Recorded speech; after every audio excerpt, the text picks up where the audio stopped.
bienvenidos una vez más a este su programa Entre Poesías y Poetas en la radio. Feliz lunes, feliz inicio de semana. Mi nombre es Priscila Gómez y en controles mi compañera Verónica Sánchez.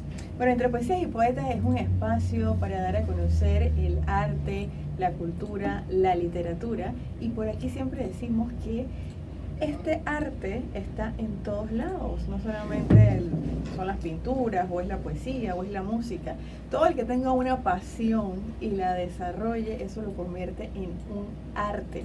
Y hace poco recibí un mensaje de WhatsApp, de eso que se circulan por las redes, y me llamó mucho la atención porque es un cuento, es un género literario enmarcado en una posible realidad, y busca que la gente tome conciencia a través del cuento. Entonces esto nos afirma que los géneros literarios y la imaginación están en todos lados y se pueden utilizar, son herramientas de comunicación.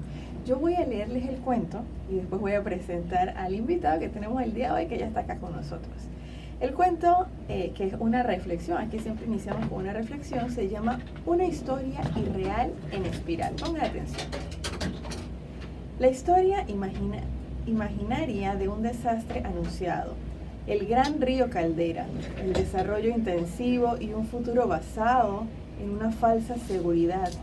Una historia irreal en espiral. Boquete 2050. Sin lecciones de 1970, sin coherencia, sin realidades. En la tranquila comunidad de Boquete, la vida cotidiana transcurría en armonía con el río Caldera, que serpenteaba majestuoso a lo largo del distrito. A medida que la población crecía y la economía prosperaba, surgió un nuevo plan de desarrollo urbano: construir modernas viviendas, edificios y negocios en los márgenes del río, aprovechando la belleza y el atractivo natural del entorno fluvial y del valle. Los arquitectos y desarrolladores aseguraron a los residentes que las nuevas construcciones estarían protegidas por avanzados sistemas de diques y canalizaciones. Con tecnología de punta y materiales de alta calidad, la nueva canalización prometía una protección sin precedentes contra las crecientes y desbordamientos del río. Pronto, los márgenes del río se llenaron de elegantes edificios de apartamentos, centros comerciales y parques recreativos. Los habitantes de Boquete disfrutaban de una vida vibrante junto al agua, con cafés, restaurantes con vista al río y senderos para caminar y andar en bicicleta que serpenteaban a lo largo de la ribera. Sin embargo, mientras la ciudad celebraba su nuevo desarrollo, pocos se daban cuenta de los peligros ocultos. La construcción en los márgenes del río Caldera alteró los patrones naturales del flujo y sedimentación. Las áreas que antes absorbían el exceso de agua durante las lluvias intensas, ahora estaban pavimentadas y construidas, reduciendo la capacidad del terreno para manejar grandes volúmenes de agua. Las montañas y sus bosques, muchos talados, cambiaron sus usos de suelo, vegetación, y hoy, con edificaciones y más concreto, se le suma una temporada particularmente lluviosa. Y esta trajo consigo un presagio de desastre. Durante semanas, las lluvias torrenciales hicieron que el nivel del río subiera, acercándose peligrosamente a la cima de los nuevos diques. Los residentes de Boquete observaban con inquietud, pero confiaban en la fortaleza de las nuevas estructuras. Una noche, tras un día de lluvia incesante, ocurrió lo inimaginable. Una sección de la canalización minada por años de erosión y socavación no anticipada y carencias de mantenimiento cedió bajo la presión implacable del agua. El estruendo del colapso despertó a los habitantes, quienes apenas tuvieron tiempo de reaccionar antes de que las aguas furiosas del río Caldera irrumpieran en la ciudad. El caos se desató. Las calles se convirtieron en ríos, las casas en islas precarias. Familias enteras luchaban por encontrar terreno elevado mientras el agua subía rápidamente. Los servicios de emergencia trabajaban sin descanso, pero la magnitud de la inundación superaba cualquier preparación. El falso refugio que la canalización generó para su osada ocupación y que había representado se desmoronaba ante sus ojos. A medida que el agua finalmente comenzó a retroceder, la devastación se hizo evidente. Boquete estaba en ruinas. Cientos de hogares destruidos, negocios anegados y vidas truncadas por la tragedia. La comunidad, en su dolor y pérdida, comenzó a cuestionar las decisiones que los habían llevado a confiar ciegamente en una estructura que, en última instancia, había fallado. La lección fue dura, pero clara. La construcción en los márgenes del río Caldera ofrecía una ilusión de seguridad que podía ser traicionera. Las autoridades y los ciudadanos entendieron que era necesario un cambio. En lugar de reconstruir en las mismas zonas de riesgo, se comprometieron a respetar los límites naturales del río, restaurando y reforestando las llanuras de inundaciones y creando zonas de amortiguamiento. Con el tiempo, Boquete se reconstruyó, pero con una nueva visión. La ciudad abrazó soluciones basadas en la naturaleza, creando humedales y áreas verdes que absorbían el exceso de agua y ofrecían hábitats para la vida silvestre.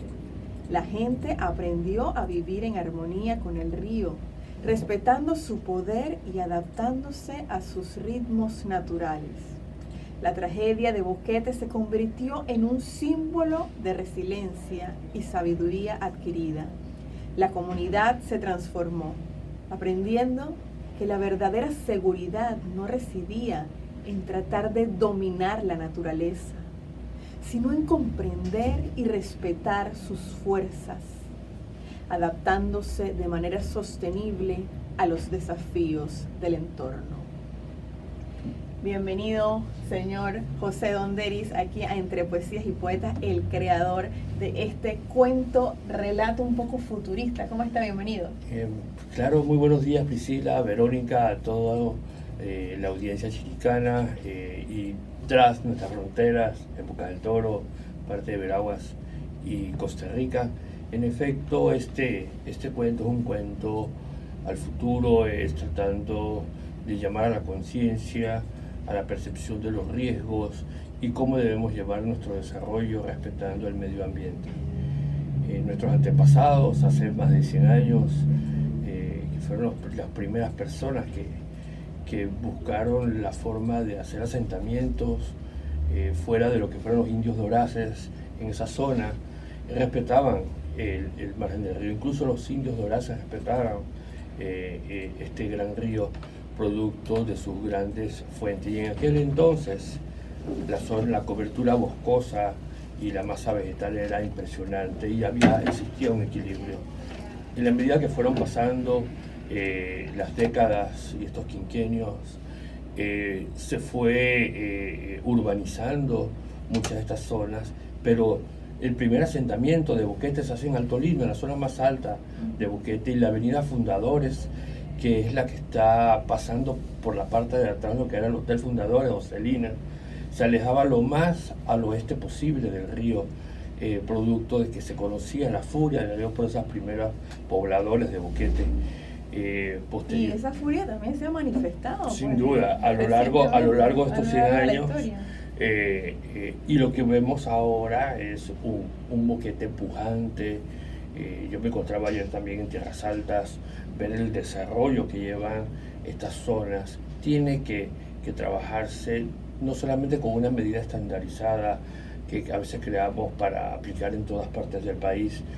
Hay ríos como el Chiriquí Viejo y el río Chiriquí, el río Caldera, el río Chico, el Mancho de Monte. Son ríos que tienen que ser respetados, se le tiene que dar zonas de amortiguamiento, se deben reforestar para que tengamos mayor percolación en esas zonas. Nosotros pensamos que el río solamente es donde observamos el agua. El río es un comportamiento dinámico, natural, que cuando él crece debido a los aportes de lluvia cíclicos, él se desborda y hay áreas que se convierten en lagunas, en estas grandes crecidas, y absorbe una gran cantidad de agua y mantiene un equilibrio natural. Romper ese equilibrio natural nos podría llevar a grandes desastres. Y uno de esas, o sea, aquí dentro del cuento, bueno, usted pone lo que es como los precedentes o las cosas en las que se ha basado para escribir esta historia. Claro. Voy a leerlo sí, si usted no claro lo comenta. Sí. Dice, este escrito está basado en una de varias historias y análisis de riesgos, como la del río Mococoa en Colombia en el 2017, el río Mississippi en New Orleans por el huracán Katrina, Estados Unidos 2005. Este se basa en las real e históricas inundaciones y desarrollos mal conducidos, como el río Elba en Europa Central en el 2002, donde muchos pueblos y ciudades construidos detrás de canales a lo largo del río Elba confiaban en estos para su protección, con el objeto de transmitir nuestra preocupación por el futuro de este gran pueblo. Definitivamente, pues la historia nos da muchas referencias. Sí, sin duda, mira, y en varios de estas localidades yo he estado en muchas otras donde hemos evaluado obras de mitigación, y lo primero que nos dicen sus grandes equipos de ingeniería es de que esto no es infalible. Por ello no sé, ningún especialista en temas de manejo de riesgo y de probabilidad te puede garantizar al 100% que al haber colocado una obra de mitigación, lo que existe del otro lado del dique no se va a inundar algún día. Y esto ha pasado históricamente con presas, con diques, con canales, con obras importantes. Y lo que nosotros estamos buscando dentro de nuestra intención es de que en Boquete se respeten las márgenes del río, que se dé esa zona de amortiguamiento, que en vez de estar cortando los árboles, logremos una reforestación en sitio importante. ¿Por qué? Porque en la medida que Boquete se urbaniza y tiene más áreas de cambios de uso, tenemos que tener un equilibrio. Nos estamos preocupando por el paisajismo y por el desarrollo con el concreto. Por lo cosmético. Por lo cosmético, y no nos estamos preocupando que estamos por romper un equilibrio natural en la zona. Cuando se dio las grandes inundaciones hace más de 50 años, 54 años, en la década del 70, finales del 60, inicio del 70, 69, 70, los pobladores de aquel entonces vivieron graves inundaciones y pérdida de vida. Quiero decirte que la Cruz Roja panameña nace por la ayuda internacional que llega a Boquete, porque teníamos un pueblo que había prácticamente desaparecido, algunas de sus núcleos urbanos que estaban más al norte, en el sector de Los Naranjos, y teníamos graves inundaciones producto de este río. De allí a la fecha se fueron haciendo muchos trabajos de mitigación. En el 2008 sin duda llega otra nueva inundación que genera más daños económicos, pero sus afluentes también tienen una historia también de situaciones difíciles y pérdida de vidas humanas. Es por ello, Boquete es una olla, todo lo que nosotros hagamos en su entorno llega abajo. Acercarnos a las márgenes del río expone a las personas, y esto ha sido cíclico. Hemos tenido pérdidas de casas, hemos tenido pérdidas de puentes, hemos tenido pérdidas de vidas humanas, y nosotros lo que estamos haciendo es un llamado a la reflexión. Se quiere construir, los nuevos inversionistas, Boquete tiene muchísimas áreas de desarrollo, pero querer colocar concreto y estructuras dentro de las mesetas de inundación, porque no se observa el agua, porque pensamos que tenemos un dique, el ingeniero, arquitecto, y escúchese bien, o desarrollador, que piense que va a poder pulsear o ejercer presión en la naturaleza, este río es indomable, es libre, nadie lo ha podido en su vida detener. Y aquel que piensa que puede detener la fuerza hidráulica, la historia lo dice en miles de ejemplos a lo largo del mundo. Entonces nuestro cuento se basa en esa falsa percepción de riesgo, en el pensar de que porque tenemos un muro que en 14 años ha funcionado, va a funcionar los próximos 50 años. No.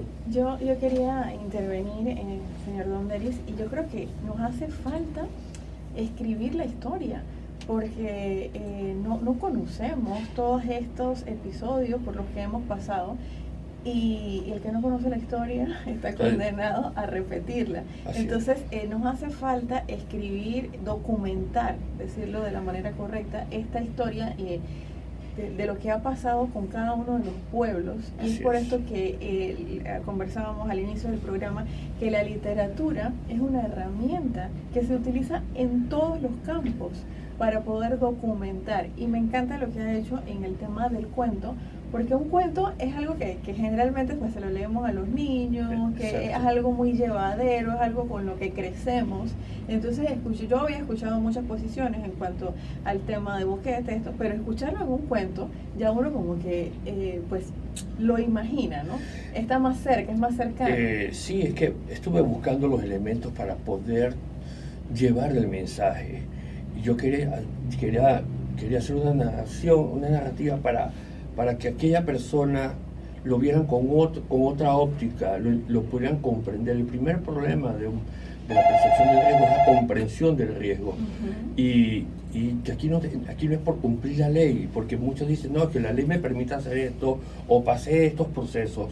Puedes engañar la ley, puedes irte por los espacios grises de la ley, puedes lograr construcciones en esa zona, pero no vas a poder tener un equilibrio natural, y el equilibrio natural va a generar tarde o temprano que esto se dé, estrangular los ríos, crecer en pendientes, porque me parece ahora mucho más bonito sin pensar que las personas que viven abajo, en esa olla que le llamamos boquete, no van a tener repercusiones o efectos.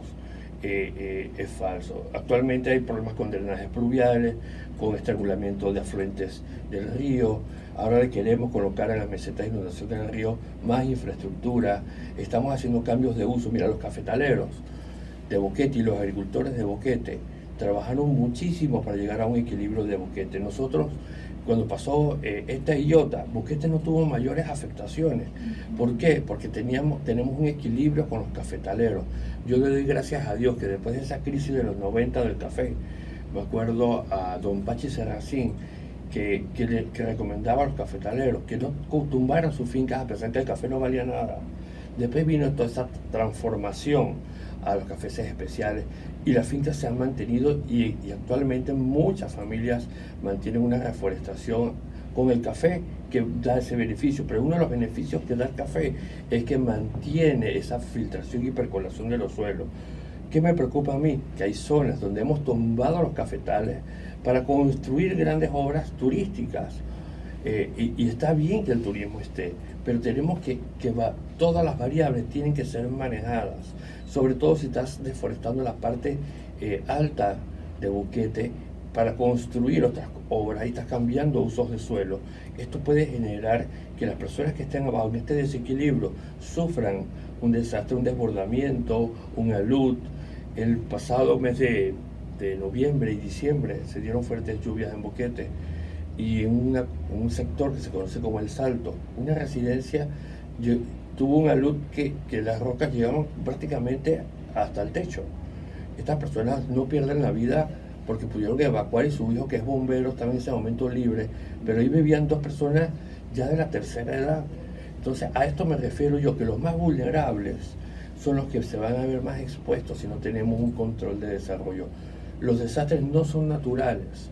Los desastres las amenazas pueden ser naturales.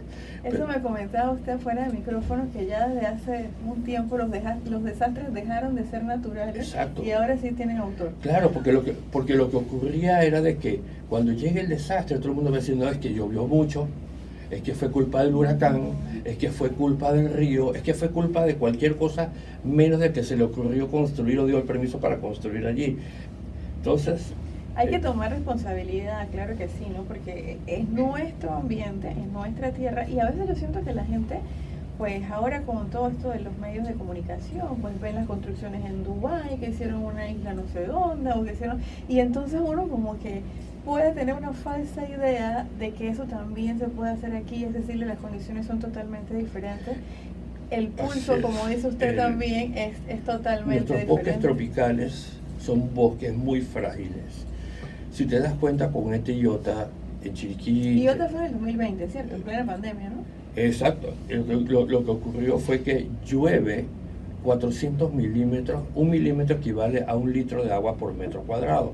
O sea que 400 milímetros fueron 400 litros por metro cuadrado en tierras altas. Estas lluvias se dieron a un promedio aproximado de 100 litros por día, a 100 milímetros diarios. 400 litros a 4 días consecutivos de lluvia, muy similar a lo que pasó en el 1970, que fueron lluvias continuas dentro de varios días. La historia lo dice, las personas lo cuentan y los registros existen. ¿Qué sucede? Nuestra capa, nuestros estratos de superficie no soportan lluvias tan intensas. Y si le quitas ahora la cobertura boscosa, lo que vas a tener grandes erosiones. Lo que sucedió en Volcán, en Paso Ancho, muchos decían que era el río, pero los depósitos de suelo, de tierra, de este sustrato, eran enormes. Tú tienes un gran deslizamiento que cae sobre ya un río crecido por la alta saturación. El río no estaba diseñado, su cauce, para soportar en segundos un aporte de miles de metros cúbicos de material, o sea, de tierra. Y esto inmediatamente desborda y crea una gran cabeza de agua que a su paso vertiginoso no permite ni siquiera la evacuación. Y eso pasa en cuestión de segundos. Esto pasa en segundos. Entonces, nuestras tierras altas, nuestro Boquete, Hualaca, nuestra comarca, la zona norte de Veraguas, Coclé, que tienen esta cordillera central, tienen que tener un equilibrio porque nuestros suelos son demasiado frágiles. Ya esto fue evidenciado. Muchísimos culparon a los agricultores de tierras altas de la inundación. Yo quiero decirles que a través de jóvenes chiricanos que han estudiado a través de la Universidad Tecnológica y otras universidades este tema, no fueron todos los deslizamientos generados en zonas agrícolas. Usted podía caminar o viajar desde Bocas del Toro a través de la reserva de Palo Seco, de la reserva de Fortuna, del Parque Internacional La Amistad y del Parque Nacional Urcamarú, que en áreas vírgenes de bosques primarios se fueron erosionados y existían graves deslizamientos. Esto que quiero decirles al final es que si nosotros no manejamos el desarrollo de manera ordenada, de manera responsable, teniendo una visión prevencionista. O sea, si ya tú tienes un pueblo que ha vivido durante 100 años, o una región tiene antecedentes de este tipo, ¿por qué vamos a meter infraestructura dentro del cauce del río? O sea, ¿qué lógica lleva? Y esto es un mensaje muy claro a los inversionistas, a los banqueros, a las aseguradoras. Ojo con lo que quieren desarrollar. Nosotros vamos a seguir llevando el mensaje de la forma más amigable, tratando de elevar conciencia, porque a veces sí, queremos paisajismo, queremos estar cerca de una vereda del río, pero yo quiero decirles que en Boquete hay una fundación de la biblioteca que ha hecho un gran trabajo. Crearon un parque a las márgenes del río. Usted camina sobre la misma canalización. Es un área verde, bonita, pero ¿saben qué? No hay ninguna infraestructura permanente. Hemos podido, eso es la visión, es amigable, lograr reforestación, lograr canalizar de manera adecuada las aguas. En Boquete, en vez de nosotros ensanchar las quebradas, le estamos metiendo gaviones en tierra y arriba tiramos césped, pensando de que eso es bonito, pero cuando llegue la gran crecida, que esta quebrada requiera manejar sus caudales, se va a desbordar y va a arrasar con fuerza muchas zonas. Esto es lo que estamos tratando de llevar el mensaje. Las partes altas, todo lo que está arriba. Boquete, el parque central de Boquete está a 1050 metros sobre el nivel del mar, pero cuando te vas a la zona norte, tú puedes ir hasta los 1500, 1800 metros, y después de los 1800 todo es Parque Internacional La Amistad. Esta zona que está dentro de los 1500 metros a los 1800, yo le quiero pedir a las autoridades locales, a las entidades del gobierno, cada vez que coloquemos un proyecto en esa zona, tenemos que recordar que hay boqueteños que viven a 1000 metros, o sea, a 800 metros abajo, 500 metros, y todo lo que hagas en la parte alta de la cuenca del río Caldera va a afectar en la parte baja, le va a dar o mayor cantidad de lluvia o mayor cantidad de erosión, y esto puede generar problemas. Entonces, porque en la naturaleza todo se conecta. Lo que tú haces en un lugar va a tener un efecto en el otro, y es por ello de que el cuento lo que llama es la atención de todos a ver cómo en un evento futurista, en una historia a futuro, no percibimos el riesgo, tuvimos una falsa percepción de seguridad porque la obra en 14 años ha sido efectiva, pero esto no quiere decir, con la crisis climática que tenemos, y yo quiero decir, la variabilidad climática o cambio climático siempre ha existido. El problema es la crisis climática que nosotros estamos generando. Entonces esta crisis puede generar lluvias más intensas en periodos más cortos. Y es lo que mucho hemos visto en este tipo de tormentas. En efecto, este año tenemos el fenómeno de la Niña, que va a generar más lluvias, sobre todo en la vertiente atlántica nuestra.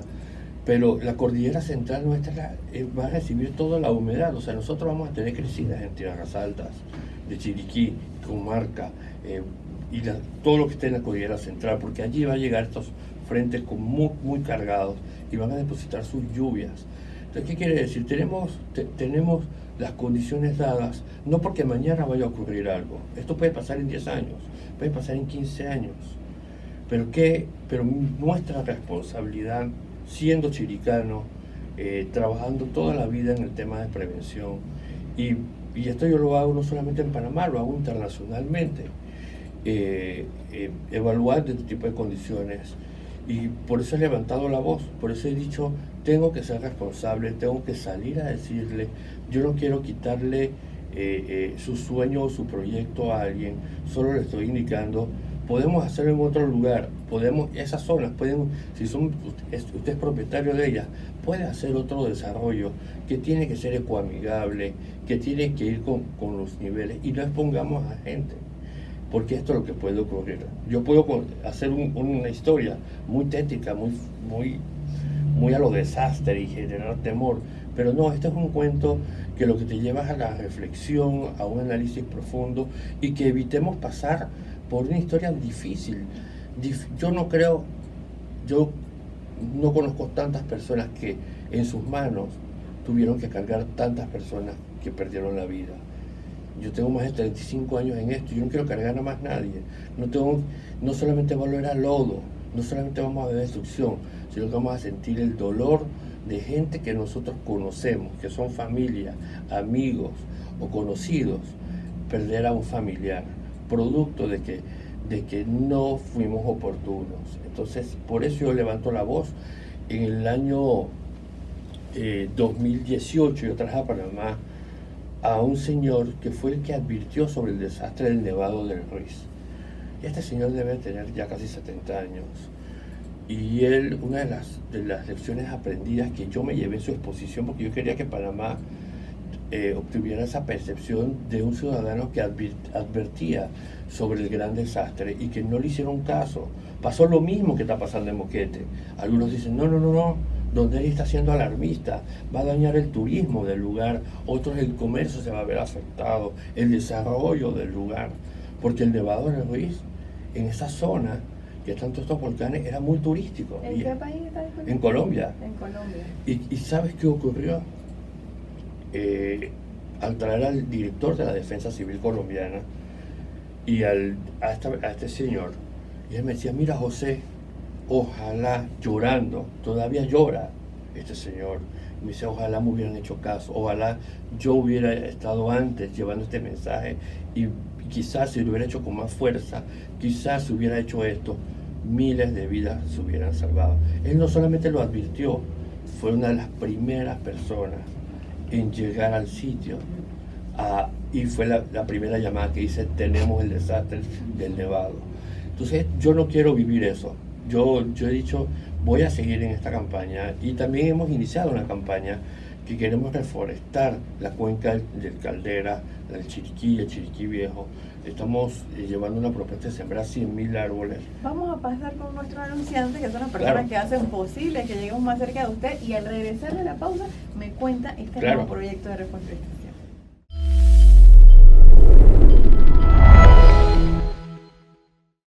Así es, amigos de Entre Poesías y Poetas en la radio, por Radio Chiriquí 103.3. Hoy estamos conversando con el señor José Donderis, especialista en riesgo y todo lo que tiene que ver con la prevención. Nos estaba comentando antes de la pausa que hay proyectos de reforestación. Así es, mira, hemos levantado una organización con el objetivo de sembrar más de 100.000 árboles en las cuencas. Esto del Chiriquí Viejo, incluyendo Caldera. El objetivo de esto es buscar ese amortiguamiento, esas zonas de estos bosques de galería, pero que tiene que ser con árboles que sean endémicos. O sea, esto es un proceso que tiene que ser llevado de la mano con el personal técnico, saber el tamaño del árbol, las características del árbol, pues qué distancias debe tener, si el árbol realmente es de esa zona o no es de esa zona, tenemos altitudes, o sea, no es tan fácil. Y lo otro es que muchas veces hacemos, mi ambiente le llama el pago ecológico por haber hecho una tala, esa compensación natural, pero un árbol que no tenga seguimiento por 3 a 5 años, se muere. O sea, yo quiero interrumpirlo ahí un poco con eso porque pues he participado de muchas cuestiones y hacer la siembra de árboles se convierte como en un punto más a cumplir. Bueno, estamos de aniversario, entonces hacemos una misa, hacemos una entrega de reconocimiento, hacemos una siembra de árboles. Y hay tanto detrás de esto, o sea, todo lo que usted ha mencionado, y me pasó a mí en mi barriada con mis vecinos, hicimos una siembra de árboles y nos pasó exactamente lo que usted está diciendo. Mira, no hubo el seguimiento. Y se mueren. Y no hubo, y tú le puedes ir a echar agua, pero si no tienes pues un acompañamiento técnico de qué es lo que necesita ese árbol, vino el verano fuerte y los árboles no sobrevivieron. Entonces uno se queda como triste, decepcionado. Lo que pasa es que hay que prepararse. Exacto. Hay que prepararse para hacer este tipo de actividades. No, y lo otro es de que tenemos que motivar. Mira, el chiricano es una persona resiliente, fuerte, trabajadora, pero que cree en las buenas cosas. Entonces, yo pienso poder motivar a las organizaciones, decir, mira, hágase cargo usted de este punto y este punto. Entonces, nosotros, es un trabajo de equipo, de llamar a través de diferentes organizaciones. Mira, yo me voy a ser responsable de esta sección de río. Y en esa sección de río durante 3 a 5 años yo voy a estar dándole seguimiento, porque tú puedes sembrar hoy y tomarte todos los selfies y hacer todo el show, porque fuiste y sembraste 1.000 árboles. Y las redes se llenan y todo el mundo aplaude, pero cuando pasen 6 meses y llega el verano, ¿quién se está realmente preocupando por ello? Entonces tú tienes que crear una nueva ola de decir, vamos a ir a ver el lugar, vamos a ir a llenar los espacios. Si murió uno, vamos a reemplazarlo, vamos a ver qué está sucediendo, si se enferman por algo, qué hay que hacer. O sea, las medidas tienen que ser realmente. Yo quiero regresar a grupos de organización comunitaria voluntarios, a grupos corporativos, que dicen mi responsabilidad social.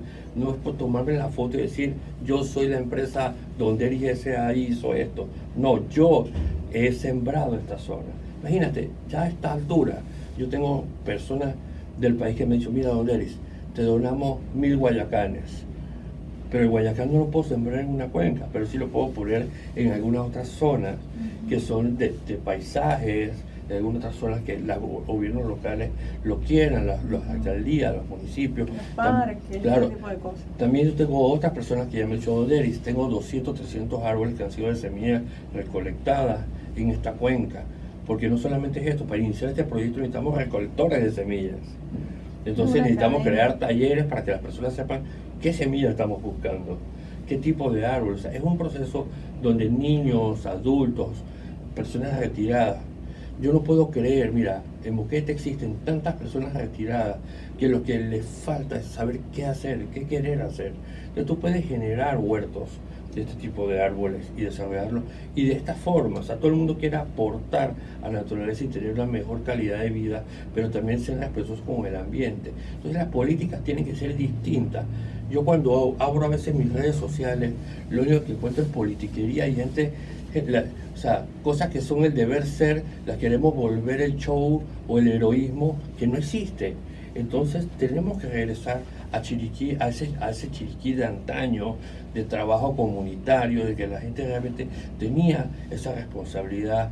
Y eso fue lo que yo conocí, porque yo crecí con mi abuela y crecí con un grupo de señoras y señores que no solamente estaban preocupados por lo que ocurría dentro de la familia, sino por lo que ocurría en la sociedad. Y eso tiene que ser retomado. Yo he tomado el tema ambiental porque me gusta, porque me interesa caminar y dejar huellas, y eso es lo que nosotros tenemos que hacer y lo que quiero compartir con todos en esa pasión por la seguridad, en esa pasión por la vida, en esa pasión por hacer las cosas de manera correcta.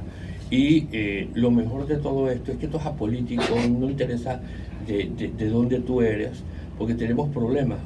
Nosotros tenemos ríos, como el río David, que es hermoso en esta cuenca, que debe hacer la sección de hacer rafting y tubing al lado de la ciudad de David, pero cuando pasas por detrás de lo que es la cervecería o la antigua cervecería, tienes un depósito de basura.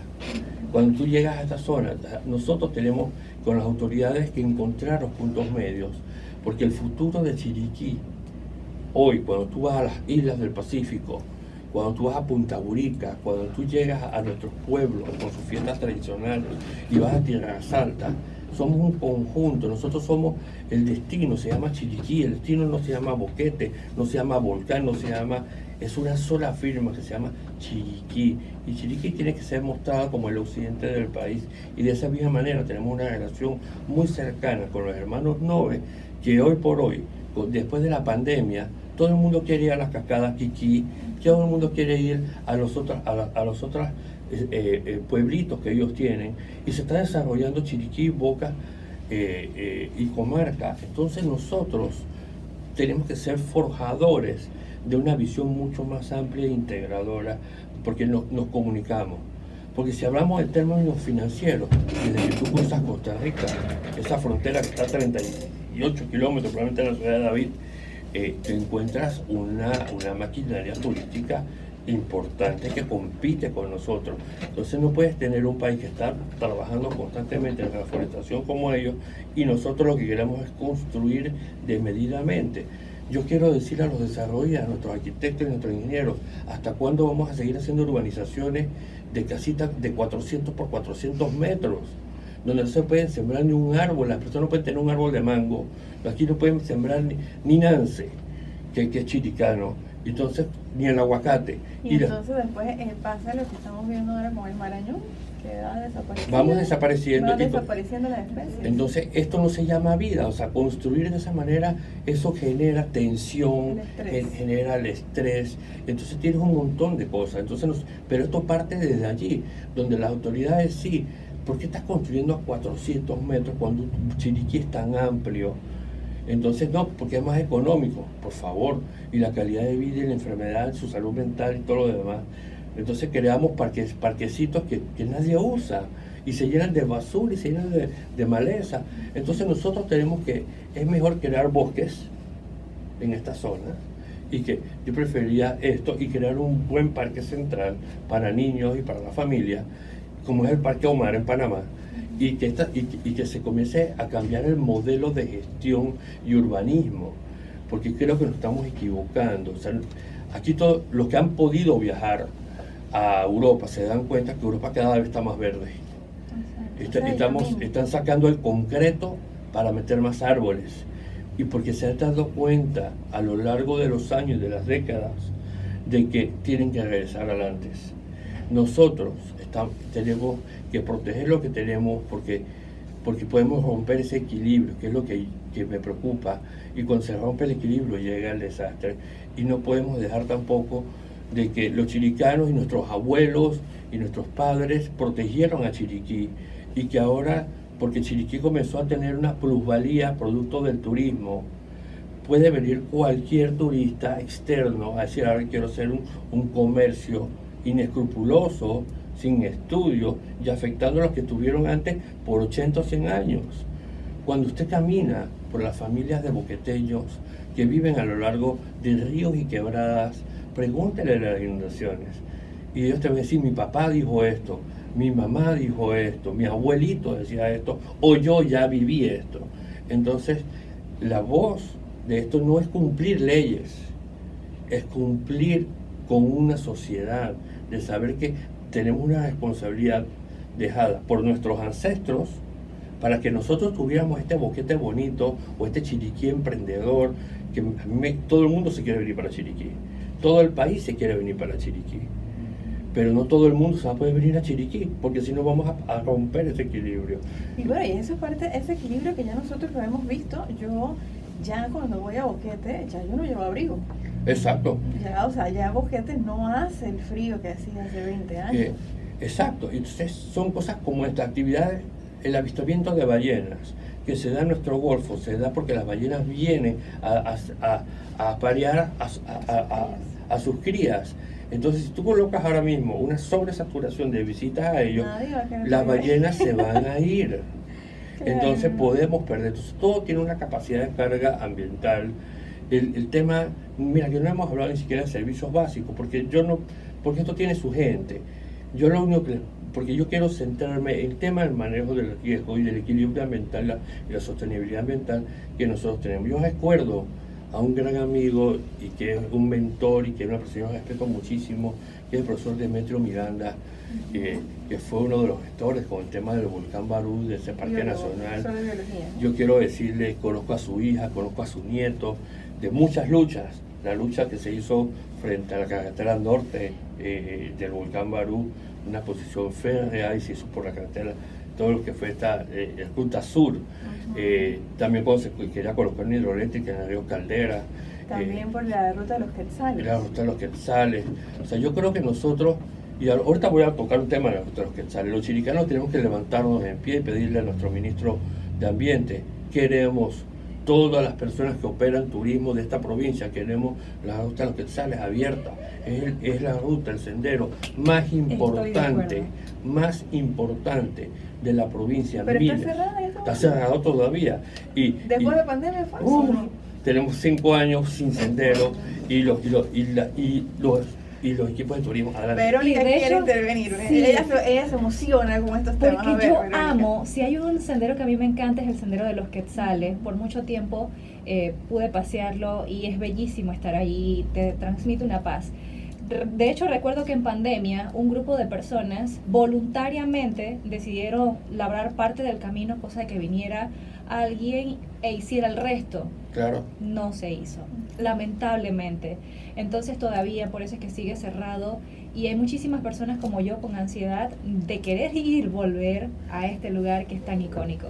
Yo tengo entendido, yo tengo cierta comunicación con el ministro Navarro, donde vamos a estar entregando las solicitudes, primero que se investigue el tema de los estudios de impacto ambiental que se han entregado no solamente en Boquete, sino en Tierras Altas, y quiero incluir comarcas, que se revise los proyectos que están en zonas donde estén las cuencas y existan sectores de bosques primarios cercanos o bosques de galería. Pero también queremos llevar el mensaje de que Boquete y la región necesita que algunas prioridades. El tema de la ruta de los Quetzales es esta ruta que era visitada por internacionales y nacionales, porque este es un sendero que permite que las familias con niños hasta de 10 y 12 años yo fui desde que tenía como 14 años, porque en el colegio nos llevaban a hacer esa ruta. Así es, entonces hay activos que se tienen que proteger. Y lo otro es que yo estoy seguro que la inversión no son tan altas. El problema es que aquí el rejuego es qué hay para mí y a qué costo lo quieren hacer. Pero yo estoy seguro de que si comienzan a buscar a cerropunteños, gente trabajadora, fuerte, y hacen una sección, se buscan a boqueteños o vienen a David a buscar chiricanos o a alguna zona, van a poder tener la mano de obra y darle a 2, 3 empresitas, 3, 4 secciones, 4, 5 puentes, 4, 5 escaleras, la señalética que hay que existir. y nosotros vamos a tener un sendero que va a beneficiar a todas las personas, porque ni siquiera digo que a las operadoras turísticas, todo chiricano que quiere ir a pasar un buen día, va y hace su ruta. Y es bastante seguro. Y es muy seguro. Yo quiero rescatar algo que usted ha dicho, y es hacer ese llamado a las autoridades. Aquí siempre decimos pues que este es un programa para conciliar, para encontrar pues las cosas en común a través del arte y la cultura. Sin embargo, pues también hay el momento pues para hacer ese llamado a las autoridades. Entendemos que ahorita hay una situación importante como el tema de los migrantes en el lado del Darién y que se han pues volcado hacia allá. Sin embargo, aquí están sucediendo cosas como los sismos.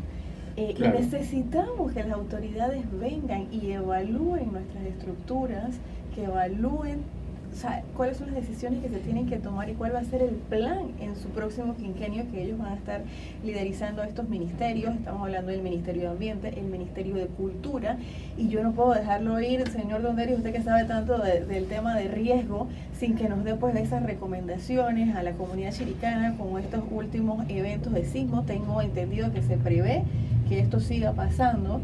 Estas recomendaciones, tenemos también el tema de la torre de la catedral, que se están desprendiendo sus pedazos, ese llamado pues a la ciudadanía. Mira, lo primero que todo es que Chiriquí vive en una zona históricamente sísmica, tiene sus fallas. Tenemos la zona de triple impacto de las placas tectónicas en Punta Burica, tenemos fallas muy cercanas aquí en la ciudad de David, tenemos algunas fallas locales ubicadas a lo largo de nuestra cordillera. Nosotros tenemos que tener una cultura permanente. Yo estoy haciéndole llegar a la ministra de Gobierno, a la señora gobernadora Isa Santamaría, un documento donde yo siento que tenemos que crear una unidad de reducción de riesgos de desastres de información permanente en ello. O sea, nosotros podemos vivir un gran sismo, no que va a ser mañana ni pasado, pero sí tenemos que todos saber qué hacer. Esto es como aprender a manejar una bicicleta. Tú no manejas bicicleta todos los días, a menos que seas un fanático, un aficionado o alguien profesional. O sea, no vas todos los días a la bicicleta, ni vas todos los días a nadar. Pero tú sabes cómo nadar y sabes cómo andar en bicicleta. Entonces, una de las garantías que tenemos que tener es que el plan de emergencia, las rutas de evacuación y los primeros auxilios tiene que ser algo que todos conocemos y lo hacemos por antonomasia, o sea, simplemente porque esto es parte de nuestra vida, es convivir con el riesgo. Y una de las cosas importantes que yo espero ahora en nuestra Cámara de Diputados llevar son algunas normativas. Nosotros necesitamos llevar leyes que generen prevención. Nosotros tenemos muchas leyes de coacción, ponte la boleta, ponte la multa, tenemos leyes que te dicen cosas muy imaginarias, pero tenemos que llevar leyes o reglamentaciones que hagan prevención, que nosotros realmente veamos políticas muy claras de qué tenemos que hacer. Aquí todavía, Chiriquí es una zona sísmicamente activa y esperamos que el gobierno central sea que nos diga qué es lo que hay que hacer, pero todos debiéramos ya tener nuestro plan familiar muy claro. La empresa privada tiene que ser parte de ello, la continuidad de negocios, porque si algo va a suceder siempre es que van a haber sismos. Algunos serán de baja intensidad y nos asustarán, pero ya que llegue un grande como el del 2005, donde falleció una niña, y la niña fallece, es porque la pared estaba mal construida. Yo la viví en el sitio. Entonces nosotros tenemos que esperar un gran sismo para decir, necesitamos seguir supervisando los crecimientos espontáneos de residencias. Aquí en Chiriquí hay personas que evaden el permiso de construcción y construyen sábado, o sea, compraron 100 bloques, llega sábado y domingo que el inspector lo trabaja y levantan la pared. A mí son personas que viven en esa dificultad, en esa vulnerabilidad social, pero nosotros, si lo veo en otro contexto, lo que queremos es mandar al inspector, poner una multa porque está construyendo sin permiso de construcción. Esto se va a dar, nos guste o no nos guste, porque hay una vulnerabilidad social. Lo que sí debe existir es un manual que si alguien va a construir, tienes que ponerle columnas en estas condiciones, tienes que ponerle vigas en estas condiciones, puedes construir bajo las mismas condiciones una vivienda de alto costo como de bajo costo, pero con medidas de sismoresistencia. Y lo otro es la localidad donde construimos. A los chiricanos, en Chiriquí va a seguir lloviendo 3.000 milímetros durante la temporada lluviosa. Aléjense de los ríos, aléjense de las laderas. Y un consejo que quiero hacerle llegar a la comunidad de Paso Ancho y Bambito. Este Iota fue muy fuerte y lamentable, y hay personas que todavía tienen desaparecidos, tanto en Chiriquí como en comarca, pero siguen viviendo en la misma zona. No dejes a tus hijos pasar una temporada lluviosa como la que podemos tener en este año, donde todos los técnicos dicen que va a ser más intensa. Tenemos que ver a través del Ministerio de Vivienda que si a esa persona se le va a dar una casa, que realmente se trasladen y cuál es el problema. Eso es una nota que quiero hacer llegar a la presidencia. Yo tengo mucha fe en el presidente Molino y en su equipo de gobierno, que no podemos cometer errores como por ejemplo la ciudad de la salud. La ciudad de la salud, nos fuimos a buscar expedientes para acusar gente en vez de haberla tenido y llegó COVID. ¿Y quién perdió? No fueron los políticos, fue el pueblo. Acá pasa lo mismo con las casas de la gente de Bambito y Paso Ancho. Exacto. Yo no sé cuál sea el problema que tenga el Mibión, pero esa gente, dejarla allí es condenarla a morir si llegan estas tormentas. Entonces, sabemos cómo trabajan todos los sistemas, y lo que yo estoy pidiéndole es que humanitariamente, ya sabemos que ahí se desbordó, que tenemos una temporada lluviosa, ¿qué más le falta a este cóctel?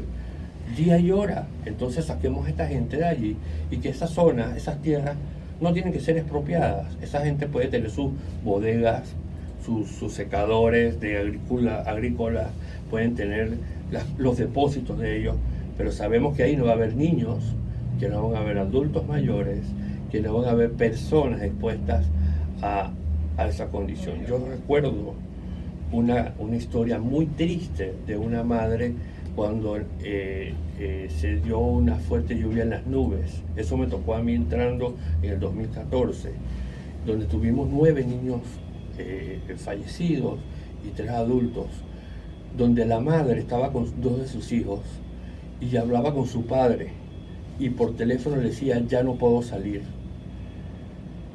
Y ella acostó a los niños en su cama y los puso a rezar. Y después se colgó la llamada como si fuera una película de Hollywood. Eso pasó. Lo que pasa es que queremos olvidar las historias.